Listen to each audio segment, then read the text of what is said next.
Hello friends, മറ്റൊരു വീഡിയോയിലേക്ക് എല്ലാവർക്കും സ്വാഗതം. അപ്പോൾ ഞാനിന്ന് ഈ വീഡിയോയിലൂടെ ചെയ്യാൻ പോകുന്ന രണ്ട് കാര്യങ്ങളാണ്. ഒന്ന്, നിങ്ങളെ രണ്ട് പുതിയ പ്രൊഡക്റ്റുകൾ ഞാൻ പരിചയപ്പെടുത്തുന്നുണ്ട്. ഒരു SSDയും പുതിയൊരു ടൈപ്പ് മെമ്മറി കാർഡും ഞാൻ നിങ്ങളെ പരിചയപ്പെടുത്തുന്നുണ്ട്. പുതിയൊരു ടൈപ്പ് മെമ്മറി കാർഡ് എന്ന് പറയുമ്പോൾ പുതിയൊരു കമ്പനിയുടെ മെമ്മറി കാർഡാണ് ഞാൻ ഉദ്ദേശിച്ചത്. അതുകൂടാതെ നമ്മുടെ ലാപ്ടോപ്പ്, എൻ്റെ ഇരിക്കുന്ന HP പ്രോ ബുക്കാണ്. ആ ലാപ്ടോപ്പിന് നമ്മളൊന്ന് ക്ലോൺ ചെയ്യുന്നു. ക്ലോണിങ് എന്താണെന്നുള്ള കാര്യം നമുക്ക് വഴിയേ പറയാം.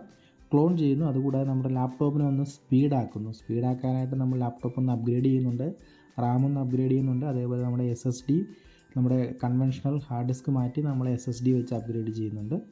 അപ്പോൾ SSD വെക്കാൻ നേരം നമ്മുടെ പഴയ ഹാർഡ് ഡിസ്കിലെ കണ്ടൻറ്റുകളെല്ലാം OS ഉൾപ്പെടെ നമ്മൾ ക്ലോൺ ചെയ്ത് പുതിയ SSDയിലേക്ക് മാറ്റും. ആ പ്രോസസ്സ് ഞാൻ നിങ്ങൾക്ക് വിശദീകരിച്ച് തരാം.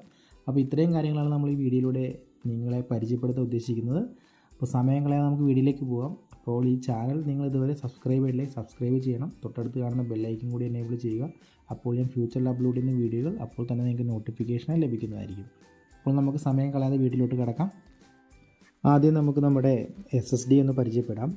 SSD എന്ന് പറയുമ്പോൾ ഹൈക്വിഷൻ എന്നൊരു കമ്പനിയുടെ SSD ആണ്. ഹൈക്വിഷൻ നമ്മളെല്ലാവരും കേട്ടിട്ടുണ്ട്. ഹൈക്വിഷൻ സെക്യൂരിറ്റി സൊല്യൂഷൻ ആയിരുന്നു. അതായത് നമ്മുടെ സെക്യൂരിറ്റി ക്യാമറകൾ അല്ലെങ്കിൽ CCTV ക്യാമറ, ആ മേഖലയിൽ നമ്മൾ ഒരുവിധപ്പെട്ട സ്ഥലങ്ങളെല്ലാം ഹൈക്വിഷൻ കണ്ടിട്ടുണ്ട്. ഹൈക്വിഷൻ ഒരു ചൈന കമ്പനിയാണ്. അപ്പോൾ അവർ പുതുതായിട്ട് SSDയുടെ നിർമ്മാണ മേഖലയിലേക്കും കടന്നിട്ടുണ്ട്. അപ്പോൾ അവരുടെ ലേറ്റസ്റ്റ് പ്രൊഡക്റ്റാണ് ഇപ്പോൾ ഞാൻ വാങ്ങിച്ചിരിക്കുന്നത്. C100 എന്ന ഒരു കാറ്റഗറി വരുന്ന ഹൈക്വിഷൻ്റെ SSD ആണ് ഞാൻ വാങ്ങിച്ചിരിക്കുന്നത്. ഇത് 240 GB SSD ആണ്. 2.5 ഇഞ്ച് സൈസ്. അതായത് നമ്മുടെ ലാപ്ടോപ്പിൻ്റെ ബേയിൽ, സാധാരണ ലാപ്ടോപ്പിൻ്റെ ബേയിൽ കണക്ട് ചെയ്യാൻ പറ്റിയ ഒരു SATA SSD ആണ്. പിന്നെ അതൊരു പറയുന്നത് 6 GB/s ആണ് ഇതിൻ്റെ ഡാറ്റ ട്രാൻസ്ഫറിങ് റേറ്റ് പറയുന്നത്. പിന്നെ എനിക്കിതിനകത്ത് അട്രാക്റ്റീവായിട്ട് തോന്നിയ കാര്യം, ഇവരിതിന് കൊടുക്കുന്ന വാറണ്ടിയാണ്. 5 ഇയർ വാറണ്ടിയാണ് ഇവരിന് കൊടുക്കുന്നത്. സാധാരണ മറ്റ് കമ്പനികളൊന്നും അത്ര അധികം വാറണ്ടി കൊടുക്കാറില്ല. ഈ 5 ഇയർ എന്ന് പറയുമ്പോൾ എനിക്ക് തോന്നുന്നത് 3 വർഷം റീപ്ലേസ്മെൻറ്റ് വാറണ്ടിയും 2 വർഷം എനിക്ക് തോന്നുന്നത് ലിമിറ്റഡ് വാറണ്ടിയും ആയിരിക്കും തോന്നുന്നു. എനിവേ ഇവർ കൊടുത്തിരിക്കുന്ന വാറണ്ടിയുടെ കേസിൽ ഞാൻ 100% സാറ്റിസ്ഫൈഡ് ആണ്. പിന്നെ എൻ്റെ പ്രൈസ് റേഞ്ച് നോക്കുകയാണെങ്കിൽ, ഞാനിത് ഷോപ്പിൽ നിന്നാണ് വാങ്ങിച്ചത്, ഓൺലൈനിൽ നിന്നല്ല. എനിക്ക് ടാക്സ് ഉൾപ്പെടെ എനിക്ക് ആയ റേറ്റ് എന്ന് പറയുന്നത് 2300 രൂപയാണ്. ചിലപ്പോൾ ഓൺലൈനിൽ നിന്ന് വാങ്ങിക്കുമ്പോൾ ആമസോൺ, ഫ്ലിപ്കാർട്ട് പോലുള്ള സൈറ്റുകളിൽ നിന്ന് വാങ്ങിക്കുമ്പോൾ ഇതിലും കുറച്ച് നമുക്ക് 240 GB SSD കിട്ടിയേക്കാം. മറ്റ് ബ്രാൻഡഡ് കമ്പനികളുടെ SSD ഒന്നും ഈ റേറ്റിൽ നമുക്ക് കിട്ടാൻ സാധ്യതയില്ല. അപ്പോൾ പ്രൈസിൻ്റെ കാര്യം വെച്ച് ഒട്ടും തന്നെ നമുക്ക് നഷ്ടം വരുന്നില്ല ഈ പ്രൊഡക്റ്റ് കൊണ്ട്. അതേപോലെ ഡിസൈനിൻ്റെ കാര്യത്തിലേക്ക് വരികയാണെങ്കിൽ, വളരെ മനോഹരമായൊരു ഡിസൈൻ ആണെന്ന് തന്നെ പറയേണ്ടി വരും. അതേപോലെ വളരെ ലൈറ്റ് വെയിറ്റ് ആണ് കേട്ടോ, ഒട്ടും തന്നെ കനയില്ല. ആ ഒരു പാക്കിങ്ങും ആ ഡിസൈനൊക്കെ വളരെ വളരെ കോമ്പാക്റ്റായ ഡിസൈനാണ്. നമുക്കൊരു പ്രീമിയം ലുക്ക്, ഒരു സ്റ്റാൻഡേർഡ് നമുക്കത് ആ ഡിസൈൻ കാണുമ്പോൾ ഫീൽ ചെയ്യുന്നുണ്ട്.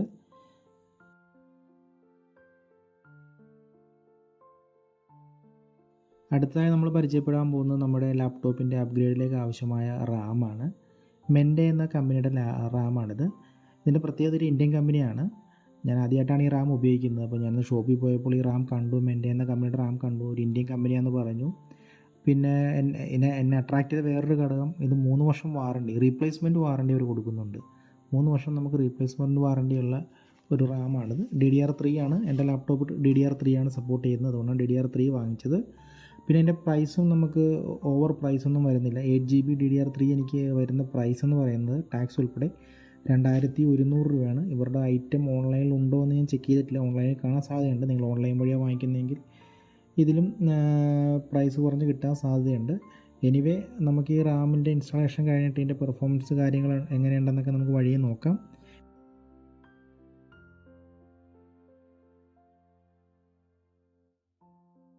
അപ്പോൾ നമുക്കിനി നമ്മുടെ റാമിൻ്റെ ഇൻസ്റ്റാളേഷൻ സ്റ്റാർട്ട് ചെയ്യാം. നിലവിൽ എൻ്റെ ലാപ്ടോപ്പിലുള്ളത് സാംസങ്ങിൻ്റെ 4 GB DDR3 റാമാണ്. നമ്മൾ ആ 4 GB പ്ലസ് നമ്മൾ പുതുതായിട്ട് വാങ്ങിച്ച മെൻഡയുടെ 8 GB DDR3 റാമും കൂടിയിട്ട് 12 GB ആയിട്ട് അപ്ഗ്രേഡ് ചെയ്യാനാണ് നമ്മൾ ഉദ്ദേശിക്കുന്നത്. അപ്പോൾ അപ്ഗ്രേഡ് ചെയ്യേണ്ട ഭാഗമായിട്ട് നമ്മൾ വാങ്ങിച്ചിരിക്കുന്ന പുതിയ മെൻഡയുടെ റാം നമുക്ക് താഴത്തെ സ്ലോട്ടിൽ ഇൻസെർട്ട് ചെയ്യാം. നമ്മുടെ ലാപ്ടോപ്പിന് 2 സ്ലോട്ടാണ് ഉള്ളത്, ഒന്ന് താഴെയായും ഒന്ന് മുകളിലായിട്ടും. അപ്പോൾ താഴത്തെ സ്ലോട്ടിൽ ഞാൻ മെൻഡയുടെ പുതിയ റാം 8 GB ഇൻസെർട്ട് ചെയ്യുന്നു. പിന്നെ മുകളിലത്തെ സ്ലോട്ടിലായിട്ട് നമ്മുടെ പഴയ റാം, സാംസങ്ങിൻ്റെ തന്നെ DDR3 റാം അതിൻ്റെ മേളിലെ സ്ലോട്ടിലും ഇൻസെർട്ട് ചെയ്യുന്നു.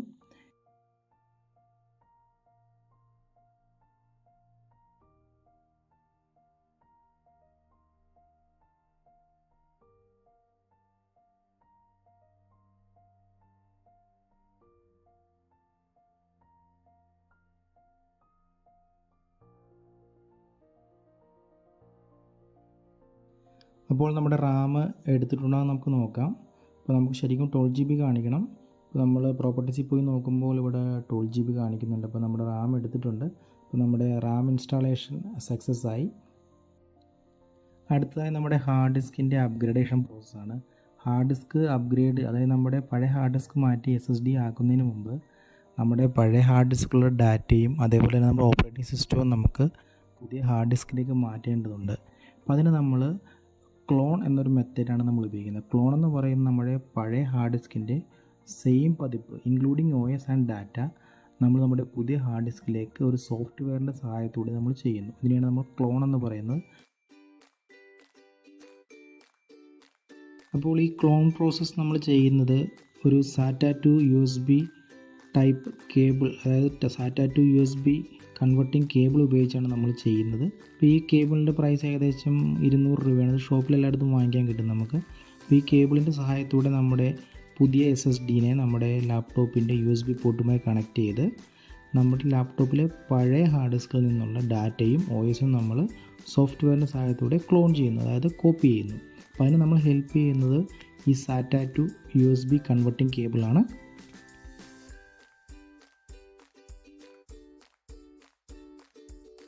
അപ്പോൾ നമുക്ക് നമ്മുടെ ക്ലോൺ പ്രോസസ്സ് സ്റ്റാർട്ട് ചെയ്യാം. അതിനായി നമ്മുടെ SSD to USB converter cable ഉപയോഗിച്ച് നമ്മുടെ ലാപ്ടോപ്പിൻ്റെ USB കണക്ട് ചെയ്യുക. അതിനുശേഷം നമ്മൾ കമ്പ്യൂട്ടർ മാനേജ്മെൻറ്റിൽ പോയി നമ്മൾ ഡിസ്ക് മാനേജ്മെൻറ്റ് ഓപ്പൺ ചെയ്യുമ്പോൾ നമുക്ക് നമ്മുടെ പുതിയ SSDയും പഴയ SSDയും കാണാം. പുതിയ SSD അൺഅലോക്കേറ്റഡ് എന്നാണ് കാണിക്കുന്നത്. പഴയ SSDയിൽ നമുക്ക് എൻ്റെ കയ്യിൽ ഇപ്പോൾ 5 പാർട്ടീഷനാണ് ഉള്ളത്. അതായത് ഞാൻ തന്നെ ക്രിയേറ്റ് ചെയ്ത സിയിലാണ് നമ്മുടെ OS ഉള്ളത്. പിന്നെ D ഡ്രൈവും പിന്നെ വിൻഡോസ് OS റിക്കവർക്ക് വേണ്ടി ക്രിയേറ്റ് ചെയ്ത 3 ഹെൽത്തി പാർട്ടീഷനും കാണാം. അപ്പോൾ ടോട്ടൽ 5 പാർട്ടീഷനാണ് നമ്മുടെ പഴയ ഹാർഡ് ഡിസ്കിലുള്ളത്. ഈ പാർട്ടീഷനെല്ലാം അതേപോലെ തന്നെ നമ്മുടെ പുതിയ SSDയിലും വരണം, എങ്കിൽ മാത്രമേ നമ്മുടെ OS പുതിയ SSDയിൽ നിന്ന് ബൂട്ടാകത്തുള്ളൂ. അപ്പോൾ അത് നമുക്ക് ഒരു സോഫ്റ്റ്വെയറിൻ്റെ സഹായത്തോടെ നമ്മൾ ആ പാർട്ടീഷൻ അതേപോലെ തന്നെ നമ്മുടെ പുതിയ ഹാർഡ് ഡിസ്കിലേക്ക് ക്ലോൺ ചെയ്യുന്നത്. അപ്പോൾ ആ സോഫ്റ്റ്വെയറിൻ്റെ പേരാണ് മാക്രിയം റിഫ്ലക്റ്റ് 8. റിഫ്ലക്റ്റ് 8 ഏറ്റവും ലേറ്റസ്റ്റ് വേർഷനാണ്. അപ്പോൾ നമുക്കിത് വെബ്സൈറ്റിൽ നമുക്ക് ഡൗൺലോഡ് ചെയ്യാം ഈ സോഫ്റ്റ്വെയർ. ആക്ച്വലി മുൻപ് ഈ സോഫ്റ്റ്വെയറിൻ്റെ ഹോം എഡിഷൻ നമുക്ക് ഫ്രീ ആയിരുന്നു ഹോം യൂസേഴ്സിന്. പക്ഷേ ഇപ്പോൾ അത് ഫ്രീ അല്ല, അത് പെയ്ഡാണ്. പക്ഷേ എനിവേ നമുക്ക് 30 days ഫ്രീ ട്രയൽ അവൈലബിൾ ആണ്. അപ്പോൾ നമ്മുടെ കാര്യം നടക്കാൻ ട്രയൽ വേർഷൻ തന്നെ ധാരാളമാണ്. അപ്പോൾ ആ ട്രയൽ വേർഷൻ ഡൗൺലോഡ് ചെയ്ത് നമുക്ക് ആ സോഫ്റ്റ്വെയർ ഇൻസ്റ്റാൾ ചെയ്യാം. സോഫ്റ്റ്വെയർ ഇൻസ്റ്റാൾ ചെയ്ത ശേഷം ആ സോഫ്റ്റ്വെയറിൽ നിന്നുകൊണ്ടാണ് നമ്മൾ ക്ലോൺ പ്രോസസ്സ് ചെയ്യുന്നത്. അപ്പോൾ ആ ക്ലോൺ പ്രോസസ്സ് ചെയ്യുന്നത് എങ്ങനെയാണെന്ന് ഞാൻ നിങ്ങളെ പരിചയപ്പെടുത്താം. അപ്പോൾ ഇങ്ങനെയാണ് നമ്മുടെ ക്ലോൺ സോഫ്റ്റ്വെയറിൻ്റെ ഇൻ്റർഫേസ് വരുന്നത്. ഇപ്പോൾ ഇതിനകത്ത് നിങ്ങൾക്ക് കാണാം എൻ്റെ പഴയ ഹാർഡ് ഡിസ്കിൻ്റെ 5 പാർട്ടീഷൻ ഇവിടെ കാണിക്കുന്നുണ്ട്. അതേപോലെ നമ്മുടെ പുതിയ ഹാർഡ് ഡിസ്കും കാണിക്കുന്നുണ്ട്. പുതിയ ഹാർഡ് ഡിസ്ക് അൺഅലോക്കേറ്റഡ് എന്നാണ് കാണിക്കുന്നത്. നമ്മൾ ഈ പ്രോസസ്സ് കഴിയാൻ നേരത്ത് മാത്രമേ പുതിയ ഹാർഡ് ഡിസ്കിനകത്ത് പാർട്ടീഷൻ കാണാൻ സാധിക്കുകയുള്ളൂ. അതിനുശേഷം നമ്മളെ തൊട്ട് താഴെയുള്ള ഡിസ്ക് ക്ലോണിൽ പ്രസ് ചെയ്യുക. ഡിസ്ക് ക്ലോണിൽ പ്രസ് ചെയ്ത ശേഷം നമ്മുടെ ഓരോ പാർട്ടീഷനായിട്ട് താഴെ കാണുന്ന പുതിയ SSDയിലേക്ക് ഡ്രാഗ് ചെയ്ത് ഡ്രോപ്പ് ചെയ്യുക. ജസ്റ്റ് വലിച്ചതിനകത്തേക്ക് ഇട്ടാൽ മതി. അപ്പോൾ നിങ്ങൾ ഈ രീതിയിൽ പാർട്ടീഷൻ ചെയ്യുമ്പോൾ അല്ലെങ്കിൽ ക്ലോൺ ചെയ്യുമ്പോൾ ശ്രദ്ധിക്കേണ്ട കാര്യം, നിങ്ങൾ വാങ്ങിച്ചു വെച്ചിരിക്കുന്ന SSD നിങ്ങളുടെ പഴയ SSDനെക്കാട്ടും സൈസ് കൂടിയ SSD ആണെങ്കിൽ, ഫോർ എക്സാമ്പിൾ എൻ്റെ പഴയ SSDക്ക് 240 GB ആയിരുന്നു. ഞാൻ പുതിയ SSD 500 GB വാങ്ങിച്ചു വെച്ചിരിക്കുന്നത്. അപ്പോൾ ഞാൻ പഴയ SSDന്ന് ഇതേപോലെ പാർട്ടീഷൻസ് ഡ്രാഗ് ചെയ്തിടാൻ നേരത്ത് എൻ്റെ പഴയ SSDയുടെ 240 GB സൈസിലുള്ള പാർട്ടീഷനായിരിക്കും അതിൽ ക്രിയേറ്റ് ആകുന്നത്. ബാക്കിയുള്ള സ്പേസ് അൺഅലോക്കേറ്റഡ് ആയിട്ട് കിടക്കും. അപ്പോൾ നമ്മൾ എപ്പോഴും ശ്രദ്ധിക്കേണ്ട കാര്യം, നമ്മൾ അവസാനം വരുന്ന പാർട്ടീഷൻ എത്ര GB സൈസ് ഉണ്ടെന്ന് നോക്കുക. അതായത് നമുക്ക് 5 പാർട്ടീഷൻ ഉള്ളതെങ്കിൽ 4 ഡ്രാഗ് ചെയ്ത ശേഷം 5ാമത്തെ പാർട്ടീഷൻ നമ്മുടെ ഹാർഡ് ഡിസ്കിൻ്റെ മൊത്തം സ്പേസിനെ യൂട്ടിലൈസ് ചെയ്യുമോ എന്ന് നോക്കുക. ഇല്ല എന്നുണ്ടെങ്കിൽ നമ്മൾ 5ാമത്തെ പാർട്ടീഷന് ആവശ്യമായ സ്പേസ് മാത്രം മാനുവലായിട്ട് അതിൽ എൻ്റർ ചെയ്ത് കൊടുക്കണം. അപ്പോൾ നമുക്ക് ബാക്കിയുള്ള സ്പേസും കൂടി നമുക്ക് അലോക്കേറ്റഡ് ആയിട്ട് കിട്ടും. ഇനി നിങ്ങളുടെ പഴയ ഹാർഡ് ഡിസ്കും പുതിയ ഹാർഡ് ഡിസ്കും same partition size same storage ആണെങ്കിൽ നമുക്കൊന്നും പേടിക്കാനില്ല. ജസ്റ്റ് ഡ്രാഗ് ചെയ്യുക, ഡ്രോപ്പ് ചെയ്യുക, അത്രയേ ഉള്ളൂ. ഇപ്രകാരം ഡ്രാഗ് ചെയ്ത ശേഷം നമ്മൾ നെക്സ്റ്റ് കൊടുത്ത് ഫിനിഷ് കൊടുക്കാൻ നേരത്ത് നമ്മുടെ ക്ലോൺ പ്രോസസ്സ് സ്റ്റാർട്ടാകും. അതായത് നമ്മുടെ പഴയ ഹാർഡ് ഡിസ്കിലുള്ള കണ്ടൻ്റ് എല്ലാം പുതിയ SSDയിലേക്ക് കോപ്പി ആവും. അപ്പോൾ അത് ഇത്തിരി ടൈം എടുക്കുക. നിങ്ങളുടെ ഡാറ്റാ സൈസിനെ ഡിപ്പെൻഡ് ചെയ്തിരിക്കും. നിങ്ങൾക്ക് ഒരുപാട് ഡാറ്റ ഉണ്ടെങ്കിൽ ഒരുപാട് സമയം എടുക്കും. ഒരുപാട് സമയം മീൻസ് ഒരു അരമണിക്കൂർ 3/4 മണിക്കൂർ, depends on your data size and your hard disk. അപ്പോൾ അതിനെ ഡിപ്പെൻഡ് ചെയ്താണ് എൻ്റെ സ്പീഡ് ഇരിക്കുന്നത്. അപ്പോൾ നിങ്ങൾക്ക് ഇവിടെ കാണാം നമ്മുടെ ഹാർഡ് ഡിസ്കിൽ നിന്ന് ഇത് കോപ്പി ആകുന്നുണ്ട്. നമ്മുടെ SSDയിൽ ഒരു ബ്ലൂ ലൈറ്റ് ബ്ലിങ്ക് ആവുന്നത് കാണാം. അപ്പോൾ അത് കോപ്പിങ് നടന്നുകൊണ്ടിരിക്കുകയാണ് അതിൻ്റെ അർത്ഥം.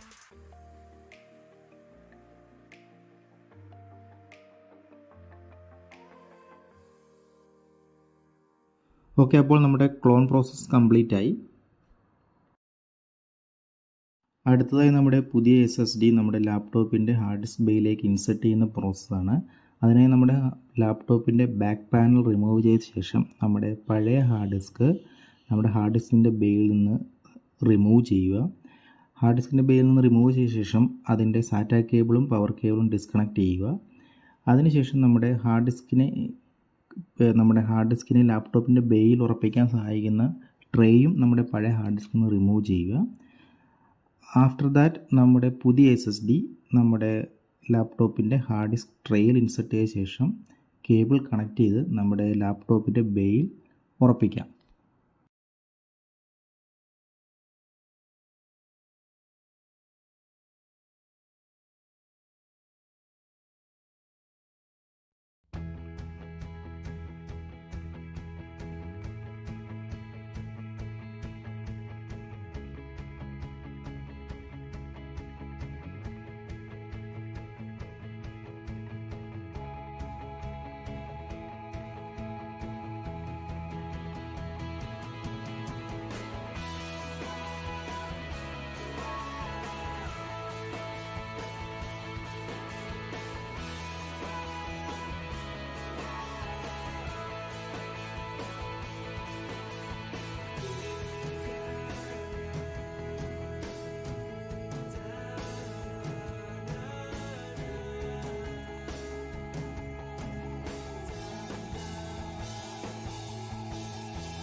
അപ്പോൾ നമ്മുടെ ഹാർഡ്വെയർ അപ്ഗ്രേഡേഷൻ കഴിഞ്ഞിട്ടുണ്ട്. നമുക്കിനി ലാപ്ടോപ്പ് ക്ലോസ് ചെയ്ത ശേഷം നമ്മുടെ പുതിയ SSDയിൽ നിന്ന് ബൂട്ട് ചെയ്ത് നോക്കാം. അപ്പോൾ ബൂട്ട് ചെയ്യാൻ നേരത്തെ എത്ര വേഗത്തിലാണ് ബൂട്ടാവുന്നതെന്നൊക്കെ നമുക്ക് നോക്കാം.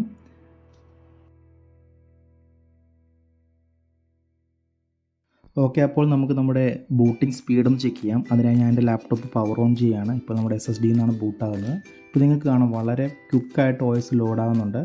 OS ലോഡായി പെട്ടെന്ന് തന്നെ ലോഗിൻ പേജിലേക്ക് പോകുന്നുണ്ട്. വളരെ കുറഞ്ഞ സെക്കൻഡ്സ്, എനിക്ക് തോന്നുന്നു 10 സെക്കൻഡ്സിൽ താഴെ എടുക്കുന്നുള്ളൂ ബൂട്ടാകാനായിട്ട്. ബൂട്ടായ ശേഷം ലോഗിൻ പേജിലേക്ക് വളരെ പെട്ടെന്ന് തന്നെ ഓപ്പൺ ആകുന്നുണ്ട്. ഇപ്പോൾ നിങ്ങൾക്ക് ഇവിടെ കാണാം എൻ്റെ പഴയ ഫയൽസ് എല്ലാം അതേപോലെ തന്നെ എനിക്ക് വന്നിട്ടുണ്ട്. ക്ലോണിങ് സക്സസ് ആണ് അതിൻ്റെ അർത്ഥം. അതേപോലെ തന്നെ എൻ്റെ നേരത്തെ ഉണ്ടായിരുന്ന പാർട്ടീഷൻ പോലെ തന്നെയാണ് എനിക്കൊരു C ഡ്രൈവും D ഡ്രൈവും എല്ലാം അതേപോലെ കാണാം. ഒരു ഫയൽ പോലും മിസ്സായിട്ടില്ല. OSും കറക്റ്റായിട്ട് ബൂട്ടായിട്ടുണ്ട്. അപ്പോൾ നമ്മുടെ ക്ലോണിങ് പ്രോസസ്സ് കഴിഞ്ഞിരിക്കുകയാണ്. ക്ലോണിങ് പ്രോസസ്സ് പ്ലസ് അപ്ഗ്രേഡിങ് കഴിഞ്ഞിരിക്കുകയാണ്. അപ്പോൾ നിങ്ങൾക്ക് എല്ലാവർക്കും ഈ വീഡിയോ ഇഷ്ടമായെന്ന് കരുതുന്നു. മറ്റൊരു വീഡിയോയുമായി പിന്നെയും കാണാം. അപ്പോൾ ഒരിക്കൽ കൂടി ഓർമ്മിപ്പിക്കുന്നു, നമ്മുടെ ചാനൽ നിങ്ങൾ ഒരു സബ്സ്ക്രൈബ് ചെയ്യുക. തൊട്ടടുത്ത് കാണുന്ന ബെല്ലൈക്കൻ കൂടി എനേബിൾ ചെയ്യാൻ മറക്കണ്ട. അപ്പോൾ മറ്റൊരു വീഡിയോയുമായി വീണ്ടും കാണാം. ബൈ.